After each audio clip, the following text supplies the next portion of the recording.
Vinyl community, notice anything different? Anybody? Yeah, you in the back? Ah, you did notice.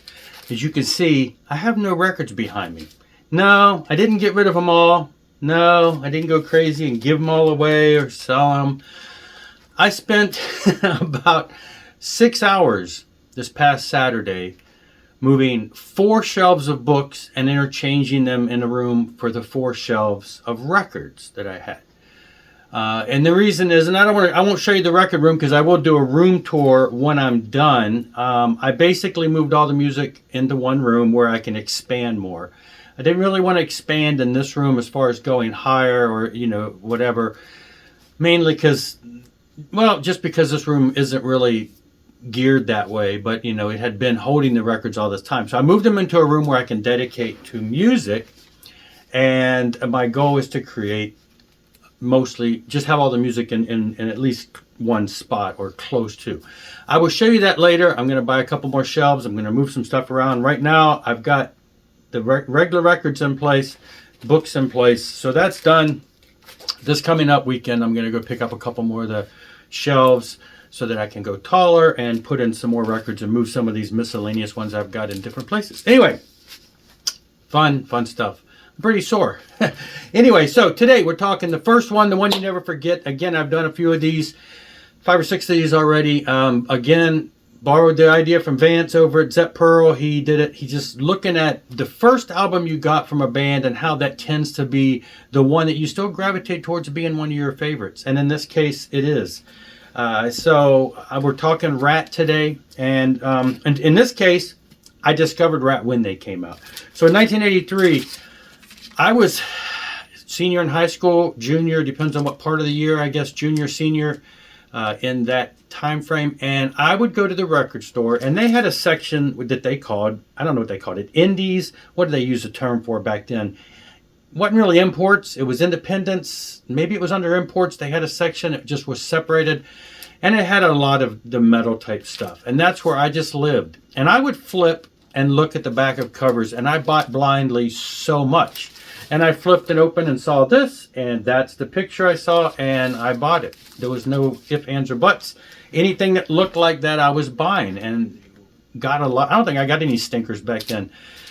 Just bought everything, and so I bought the EP, absolutely fell in love with it. Just still one of my favorite albums. Now I would have to say I don't think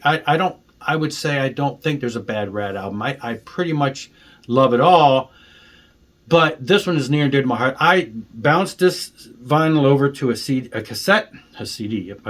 I used to go do my paper route, and I would be playing this and other stuff all the time.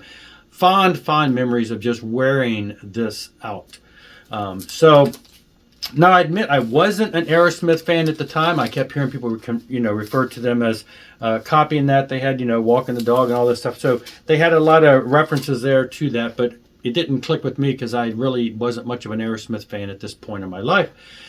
Loved this album. Now, after they came out with the next album, the full album, that's an EP, they came out with the full album, the label reissued this, and I showed this a couple months ago because I picked it up, and the only difference is they put a color picture on the back.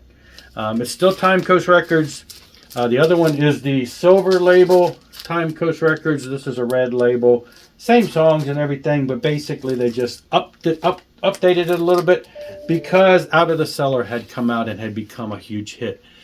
And yeah, I would have to say probably between the EP and this album, I wore them out. And both of these albums are going to be right up there. This album is chock full of great songs that are just never going to get out of my system. And so absolutely still one of the favorites. And so this is from the box set. I did buy the box set. I'm kind of kicking myself a bit now because I had an OG of this and a couple of the other ones. The only one I was missing was Detonator, like many of us had a hard time finding Detonator. So I bought the box set for that. I got rid of the OG copies, and now all of those individual box set ones have been reissued individually. I could have just waited a few months, kept my OG copies, and just picked up Detonator. But who knows anymore?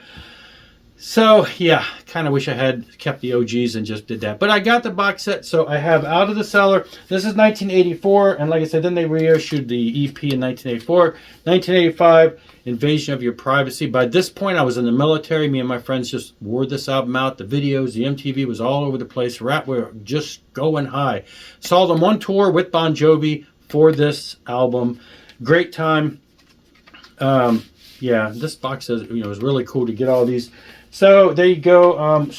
Really those first three albums for me are the ones I wore out the most. Of course, I was after that when I kind of changed my listening habits, and so it took me a while before I got back into Ratt, Dancing Undercover, 1986. And like I say, Ratt stayed pretty consistent. They didn't do a lot of radical changes. So, you know, if you liked their music, I know some people that don't, that especially in hindsight, because it is the tamer side of what would be considered the time, but I think that they're absolutely still just phenomenal. Just one of my favorite bands. And so Dancing Undercover, 86. Reach for the Sky, 88. Again, great stuff. They started having, they still had videos on here for this type of stuff. Of course, things were starting to kind of, you know, bands were changing sound a little bit in 88, but Ratt was staying consistent. And then in 1990, Detonator. Absolutely love Ratt. And like I said, this is from the box set. So I do have the box set there. And that's where those came from. Now, all went silent in the Ratt camp at that point. They did in 1997 release an album called Collage.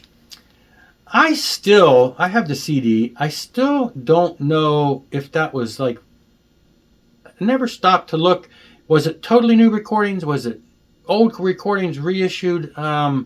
I'm totally drawing a blank on, because it seemed like there was some familiar stuff and some new stuff, but there is an unofficial bootleg copy of that out on vinyl. I'm hemming and hawing around because I'm kind of leaning away from buying those, but you know, I don't think that's ever coming on vinyl. I do have the one that's just called Ratt, which is the 1999. So I had Collage in 97. I have this as a bootleg copy of the 99 album. So, I mean, I kind of feel like maybe I should get Collage to fill that gap and have it. But anyway, it's on my list of possible unofficial releases to buy that I just discovered. This is one of those corny releases because they turned around on the inner sleeve and put the EP. I mean, you know, come on. If you're going to bootleg something, have a little class and put it into something decent. I saw the band live around this time also. I was living in New York. Might have been before this. I remember it being kind of a weird show because it was a slightly different lineup. I'm trying to remember. I still think it was a good time. I'm trying to think if it was, did Steven ever leave the band and they had somebody else sing for him on a tour? Because I'm feeling like it was that. I don't know. I remember seeing a show in New York of them in these days. I enjoyed it, but you know, it wasn't as great as it was back in 85 when I saw them. And then, of course, we jump forward 10 years with Infestation. Again, I think it's very consistent with the old stuff. It's just the Ratt sound. It's Ratt and Roll. Great album, but the band just can't get along. And so it falls apart again. They go different ways. They fight over the band name. Bobby does his own version of Ratt. Everybody's doing their own thing. Steven's still out there going strong now, doing stuff and doing Ratt songs and stuff. But Ratt as a band seems to never going to have back. This is an unofficial copy too, because copies of this on vinyl are near impossible to get, even though it has been available. Now this I picked up recently, and I'm showing this because I have not shown it before. This is one of those Deadline, Cleopatra reissues, Rarities album. Kind of neat. It's got a couple demos on here, which are kind of neat. A rehearsal version of, you know, it's got Tell the World, studio version, Round and Round rehearsal from 82. I wanted all demo, but then it's got live stuff. Live 87, Live 87, Live in Germany 87, Live 87, Live 85, and Live 89. And I've seen videos of them on YouTube live, little mini concerts that sound great. These songs are just throwaway to me. They don't sound great at all. They're really bootleg. I don't know. I'd have to listen to this some more. On first and second listen, I'm like, these songs are not good. This is a money grab. I just feel like it's a money grab. There's not enough. The live stuff is junk. And so I wasn't really pleased with this. But I picked it up for a really cheap price. And it is part of the Ratt collection. So I went ahead and grabbed that. I think it is on, yeah, kind of a cool color. So I don't know. Die-hard fans like me, it's nice to have, but it's not essential. I don't know. It's just not great. I will probably pick up the new reissue of Out of the Cellar. It comes with that 7-inch. Just because I think it's got a different cover or something. But anyway, that's it. For me, though, Ratt, yes, I discovered them with the initial EP. Still one of my favorites. And Out of the Cellar are hand in hand 2 of my favorites. So that's where I stand on it. I don't know. Were you a fan? When did you discover them? What's your favorite album by them? Do you still like them? I'll see you later, though. Rock on and rock hard.